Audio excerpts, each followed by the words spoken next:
Dallas Morning News. With Dak coming back yesterday, talking to him after the game, he was talking about it. Well, it's about us, not me, and I saw what this team was doing when I was out, and kind of not wanting to intrude on that. Just what sort of job do you feel he did in respecting kind of the identity this team developed while he was away, without trying to come in and do too much right away, just kind of work his way back in rather than I'm here? I certainly thought Dak did a really nice job of just kind of getting back into the groove of things, and I think you could see it as the game progressed. I thought he got more and more comfortable with it. Obviously, when you hop back into it in the middle of the season, you don't get a bunch of practice days to build up into it. You get a couple at most, and so I thought he did a really nice job. And again, as the game progressed, I think he felt it. He felt kind of more and more comfortable with it, and I thought he operated really, really well. Clarence Hill, Four-Star Telegram. You talked about the running game and particularly Zeke and how he got it going, coming back from an injury, his physicality, the way he's running with. Zeke and Tony are doing an awesome job. O-line, kind of the whole aspect of tight ends included, everyone. Noah Brown, I mean, how many times Noah Brown got in there and got dirty in some run game stuff, which was big for us. Those guys are playing really physical, and it's a little bit of a body blow mentality. It's you keep going at it, and eventually a couple pop. And so I think that's a great example throughout that game. Zeke ran really, really physical. He got the jumping back into him a couple times, and he must have been feeling good because he was doing that. And TP popped a couple, and so we love what we have with both of those guys to be able to utilize both of them. And Tony had probably the most snaps he's had all year with 41, and so both guys are getting more and more opportunities, and we feel good about that. You're learning more and more about his toughness. Certainly last year he played through that injury and stayed on the field, and yesterday that looked like a tough injury he had, and he come back and he's scored 2 touchdowns jumping over people. Yeah, just testament how good of a player Zeke is and how tough he is, and another great example of the type of guy he is. We're fortunate to have him. Michael Gallup, Dallas Morning News. Obviously, the run game, it's more than just these two guys, but what sort of combination are you seeing Terrence and Zach form on the right side of your offensive line? That's a big part of our run game, is how many times can we get those two guys together in double teams. And so defense is going to do different things to try and manipulate that, and we understand that. But anytime you can get those two guys together on a defender working up to a second level defender, usually good things are going to happen. And those guys have really been doing it for a couple of years now, anytime Terrence was in there. And so those guys are really, really powerful in the run game. They're very different players, but how do you see them work in unison, kind of maybe highlight some of the skill set that makes them so effective together? Well, I think both of them come off the ball really, really well. That's a secret sauce to Terrence, I think, at right tackle, because those tackles, when you're coming down on essentially a 3 technique, that guy has the leverage advantage on you, and so when you can get off the ball on the cadence, that's huge, and that's one of Terrence's secret sauces. He does a great job with that, and then when those guys, they work in tandem so well and they're so coordinated, I think the way they leverage it and handle those double teams, they do such a good job of it. And you can see it. We joke when 330, 40 pounds, whatever, or 600, when you combine the two, that's really powerful. Todd Archer of the ESPN. Third down's been such a focus for you guys, and it's still an issue. Can you overemphasize things too much, where everybody gets in their head? You can go both ways. You can overemphasize it. You can ignore it. You need to do both. You need to acknowledge it, though. And so, we got to improve there. That's the big thing. We got some self-inflicted stuff at times, but those things happen in games. You have mistakes or a little, a penalty here and there that are going to put you in situations. But we just got to execute on third downs, and really it's talking about the third and 5 or less, 6 or less, like that. That's where the odds are in the favor of the offense. And so we need to just simply take care of business down there and understand, as the further back, those ones get a little bit more challenging, but we got to take care of more of the easier ones. You mentioned the cadence a second ago. I think in the 2 games Dak's played, there's been 6 false starts, and then the 5 that Cooper played, he had 5 false starts. Mm-hmm. Is there cadence issues there, guys, that's not on the same page? No, it's definitely something we considered, just with a new voice going back into the fold. Dak really, really does a great job of using a lot of different cadences, and that's one of his strengths. So you can see it on the third down when we got the free play. He really likes to utilize a lot of different things, tools at the toolbox at the line of scrimmage, and we get free plays because of it. And so hopefully those guys get settled back in with Dak, that now that he's back into this thing and going to be going for the rest of the way. John Michelle, The Athletic. Michael Gallup only had the 2 targets yesterday. Why do you think that is, and how do you kind of get him going? Yeah, that's on me. I feel like we got to find a way to get Michael going. He's done everything we've asked, done a great job.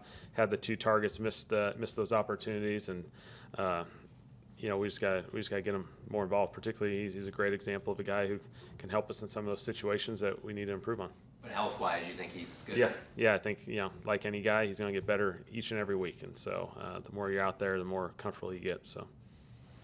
Kellen Moore on Yahoo Sports. Zeke talked about how much the offensive linemen kept asking to run it, particularly in the goal line situation, how much they enjoy it. Obviously, you've got to do what makes sense with the game, but in the same way that a 40-yard pass or something like that can energize a team, how much does that type of play energize a team? The goal line aspect of it was really, really good for us. I think that was something we wanted to highlight after this game. It's just, we were in goal line offense a number of times. And those are situations, sometimes you get 1 snap of it 1 week, you don't get it for another week. We got 5 or 6 opportunities in that game, and so it was awesome to see. There's no real hidden secret to what's going on. There's a lot of big bodies in there, and we're going to run the football. And the last one, we finally threw it and got the touchdown on that as well. But, it's a leverage game. Those guys come off the ball. Anytime players are advocating for something, if they really want something, usually they're going to find a way to make it work, and so you like when guys are giving you feedback like that. Michael Gallup, Dallas Morning News. It's often said that when a player really stands out on special teams, he might be ready for a role on offense or defense. Along those lines, do you think there's more to be done with Turpin? You guys did give him the touch, but do you feel like there's some untapped potential in this offense with him? Yeah, he's certainly a guy that we like to give him different opportunities and roles, and by circumstance of the games, there's different things in packages, and so he's definitely a guy that you want to give him touches. You see it in special teams, you see it potentially on offense as well. So. Calvin Watkins, Dallas Morning News. When you self-scout yourself on 3rd down, do you say, I'm too cute here, or I could be basic mode, or I could be, how do you look at yourself when you, because a lot of times 1st and 2nd down dictates a lot of what you might do on 3rd down. Yeah, 3rd downs, I think there's a couple great examples.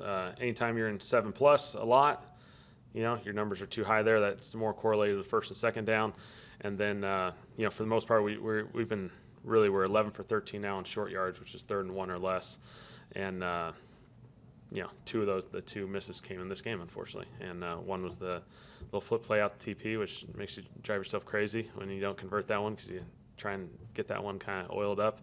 And then we had a short yardage one, just like a miscommunication early in the game. And so you missed 2 of those. Those are the ones, those just got to be gimmies for us. We got to take care of business. And then 2 to 3 as well. And, it kind of goes on in those situations. On the 1st and 10 from the 1 after the fumble, Yep.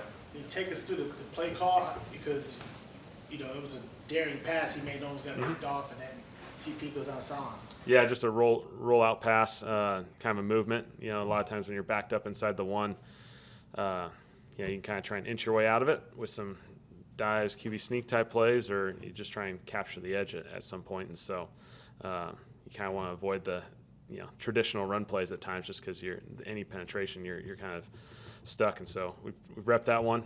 They got close to defending it pretty well, and luckily TP and Dak were able to get it done. Between Let's-Go last week and now Farniak, the gun depth on your offensive line, take a couple blows there. Where do you see that group stand in terms of depth of your offensive line?